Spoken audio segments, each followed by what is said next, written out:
Salam sejahtera. Pada hari ini, Grup 9 akan bercakap tentang teknik dan teknologi peperangan dalam tamadun Cina. Peperangan dan pertempuran tamadun kuno telah lama gempur untuk perebutan kuasa dan perluasan wilayah atau empayar. Keunggulan setiap tamadun terserap dan kebesaran bentang pertahanan dan sistem kenterian demi mengusur dan menewaskan ancaman luar. Tamadun Cina yang bermula sebagai satu tamadun berasaskan pertanian dan mendirikan komuniti di lungsur lebih kurang 3,000 SL. Tanpa memiliki sistem pertahanan yang efektif, keutuhan tamadun Cina mungkin hilang seni dan sabar keunikan, terputus kemampuan untuk diwarisi dari dinasti ke dinasti. Meskipun penukaran dinasti sering berlaku, konsep kecinaan termabuk di dalam konsep ketenteraan demi kemegahan dan kestabilan terbukti dalam rekod dan karya-karya keagungan. Lepas itu, tamadun Cina memiliki satu sistem peperangan yang sistematik, lebih tertumpu kepada kekuatan tentera melalui anggota-anggota yang sudi menggulingkan dinasti yang sedia ada untuk memeluk prinsip komplot dan kemeluk dinasti baru.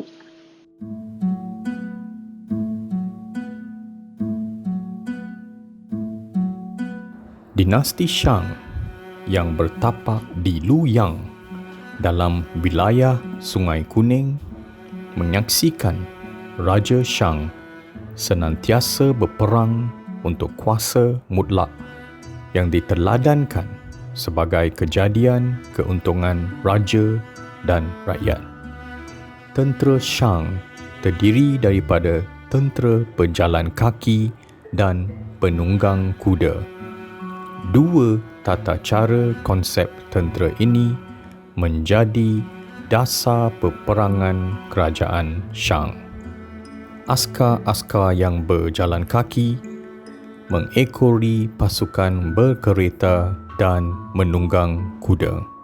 Kereta kuda dikendalikan dua orang, iaitu seorang pemanah dan seorang pengendali kereta kuda sambil melontar lembing.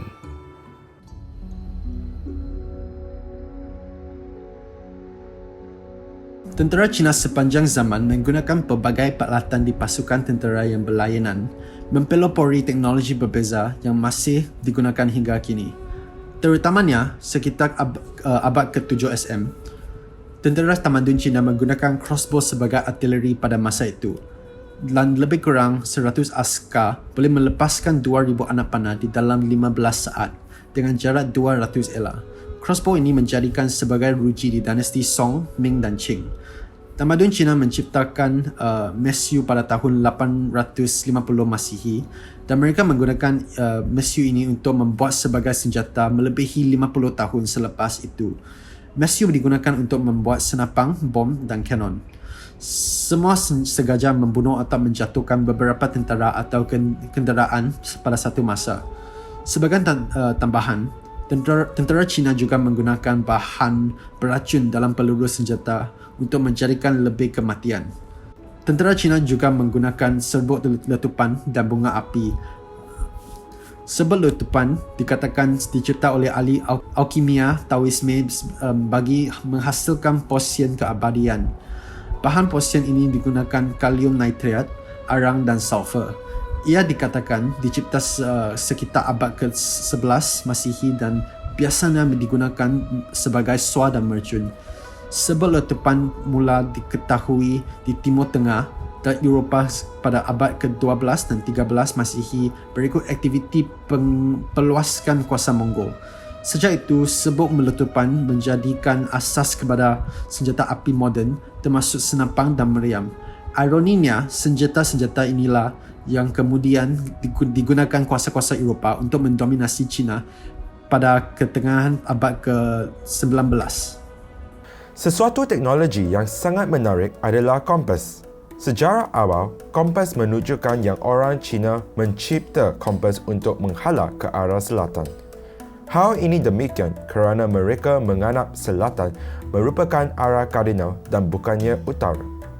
Kompas terarau dicipta sekitar abad ke-4 Masihi dan diperbuat daripada batu Lord atau batu magnet. Kewujudan batu Lord ini juga adalah nasib semata-mata. Ia merupakan sejenis magnetit, biji besi magnetik yang menjadi sangat bermagnet apabila dipanah protein. Setelah itu, sejenis mineral yang termagnet ke arah kedua-dua utara dan selatan terhasil. Bukti arkeologi menunjukkan kaum Cina menggunakan anak panah berbentuk sudu atau senduk yang sentiasa menghala ke arah selatan. Selain itu, kereta sorong ialah satu lagi teknologi peperangan tamadun Cina. Orang Cina telah berjaya mengurangkan beban manusia di seluruh dunia sepanjang zaman dengan kereta sorong. Seorang jeneral bernama Zhuge Liang, ejaan lain Zhuge Liang, yang hidup semasa dinasti Han telah diiktiraf sebagai manusia yang bertanggungjawab mencetuskan idea kereta sorong dengan satu roda yang sering digunakan untuk mengangkut objek-objek berat pada abad kedua. Walau bagaimanapun, idea rekaan Zhuge ketika itu tidak mempunyai dua pemenggang yang kemudiannya hanya ditambah selepas rekaan itu semakin berkembang. Namun begitu, Zhuge telah mendahului orang Eropah selama 1,000 tahun lebih awal dalam sejarah penciptaan kereta sorong. Kegunaan asal kereta sorong itu adalah untuk tujuan ketenteraan. Disebabkan kelebihan fizikalnya untuk melawan pihak musuh, pasukan tentera Cina telah merahsiakan ciptaan ini berabad lamanya dan hanya menggunakan sebagai kubu penghadang boleh ubah selain sebagai pengangkutan. Beralih ke dinasti Qin, inovasi memuncak dengan peralihan menggunakan gangsa ke besi. Pedang besi melalui proses adaptasi dengan pembuatan khas oleh puak nomad di utara iaitu orang Mongolia. Tambahan pula, tentera dinasti Qin memeluk inovasi pakaian direka untuk menempuhan dengan memakai seluar panjang, terutamanya tentera berkuda.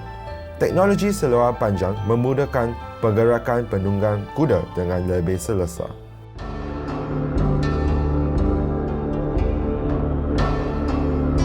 Dinasti biasanya menggunakan taktik orang Tatar, golongan ganas, selain menggerakkan batalion kuda. Selain itu, penjahat dan penjanaya dijadikan askar dan dikira ke sempadan perang. Pembinaan rangkaian jalan tentera dan terusan untuk mempermudahkan gerakan serta serangan. Pembinaan tembok besar sebagai benteng pertahanan. Misalnya, tembok besar negeri China dibina oleh Shi Huangdi dari tahun 228 sebelum Masihi hingga 210 sebelum Masihi, merentasi lembah dan bukit bukau merangkumi 2,250 batu sepanjang dengan ketinggian 15 hingga 20 kaki. Dalam dinasti Han, teknik ketenteraan juga menunjukkan pembaharuan apabila strategi ketenteraan telah diperbaharui. General dinasti Han yang terkenal iaitu Ling Ling telah menggunakan teknik baru dalam pasukan tenteranya. Ini berlaku semasa beliau menyekat kemarahan puak nomad dari utara. Pasukan tenteranya hanya berjumlah 5,000 orang dan pasukan tentera nomad berjumlah 30,000 orang. Untuk mematahkan kemarahan serangan musuh, terutamanya rempuhan pasukan berkuda, beliau telah membahagikan pasukan tenteranya kepada dua barisan. Barisan yang pertama bersedia menggunakan perisai dan lembing yang panjang, manakala barisan kedua menggunakan panah untuk menembak tentera musuh. Ini boleh dikatakan strategi pertahanan yang agak efektif kerana dalam membuat pertahanan telah melancarkan serangan. Teknik ini juga telah dijumpa dalam tamadun Rom yang dinamakan unit phalanx. Perdana Menteri negara Wei yang berlokasi di utara China bersempena Cao memiliki tentera yang besar dengan menggabungkan kemegahan armada laut dan tentera darat dalam ekspedisi menyerang negara Wu di selatan. Penggabungan infanteri, berkuda dan tentera laut yang mengemudi arah sungai Yangtze memudahkan percantuman kapal-kapal dan pemisahan untuk membentuk armada yang gergasi. Teknik ini salah satu terbaru inovasi tamadun Cina.